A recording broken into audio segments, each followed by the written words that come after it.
the creepiest boss in Stellar Blade?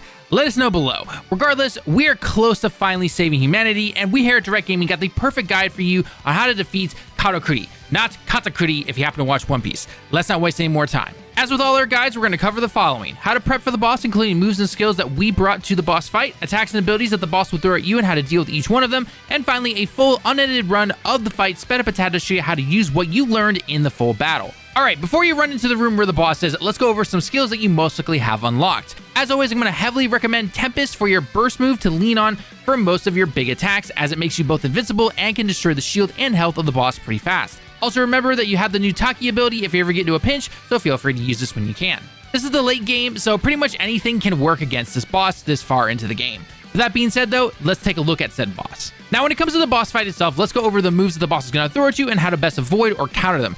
Quick side note, this boss fight is definitely fast because it feels like it doesn't have much health, but it can deal a lot of damage to you, so get ready. Now right off the bat when this fight starts, the boss will actually shoot a horizontal beam at you, so you can do one of two things: either jump over it or run up super fast and activate Tempest. This will almost automatically destroy the boss's shield and set you up for a good quick combo right afterwards. I myself went for Tempest because I wasn't able to get the timing down for the jump, but over time, it actually became pretty easy. Now when it comes to the physical attacks, the boss will attack you with its left arm and then flip forward towards you. Then the giant wheel on its back will be able to hit you, so make sure you're blocking at this time. There are lots of attacks from this boss that look like they won't hit you, but it turns out they actually will, so be ready. These moves definitely threw me off personally when fighting this boss fight the first couple of times. Anytime you happen to see the boss glow for an unblockable move, make sure you have Tempest ready or that you're not in the middle of a combo, otherwise you're going to get hit hard. The boss will also love to do a slash combo with his left arm only. When this happens, you will see the claw of the sidearm drag along the ground, then do a upper swipe attack. After that, there is a very high chance it's going to follow up with one of its basic combos, where it does a spin move and then a horizontal slash with the right side twice, and then once on the left and finally on the right side again. As with all bosses in the game, if you happen to see the boss glow blue, get ready to counter and get behind them. The last thing to really look out for are these small doll enemies that the boss will summon.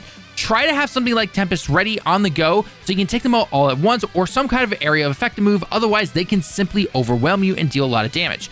Oh, and be careful because they will explode, so if you happen to see one of the unblockable glow moves on them, yeah, get out of the way. When the boss's health hits about 50%, make sure to back away until the endgame cutscene ends, and then you can continue to fight. As always, during these particular moments, you can get damage from the boss. When it comes to the second half of the fight, the boss becomes faster, just like you'd expect with anything, but one of its unblockable moves will actually have it launching at you pretty fast, so be on your toes. The one final move to talk about to watch out for is the big laser move, where the boss will actually fire a laser at an upper angle to the left and then swing it towards you where it looks like a half circle, where it'll actually finish at the right side. Then it's going to continue to swing it back and do that a couple more times. If you're able to time it right, you can simply jump over it when it hits the center at the lowest peak. However, if you happen to get hit though, it's actually a good idea to kind of lay on the ground and not get back up for a few seconds, as the beam will simply fly right over you and not deal any damage. One last note to make mention of is if you happen to be low on burst energy for a move like Tempest, this can be a good moment to use something like your Taki mode to deal with a bunch of enemies, aka the small little dolls that you might see.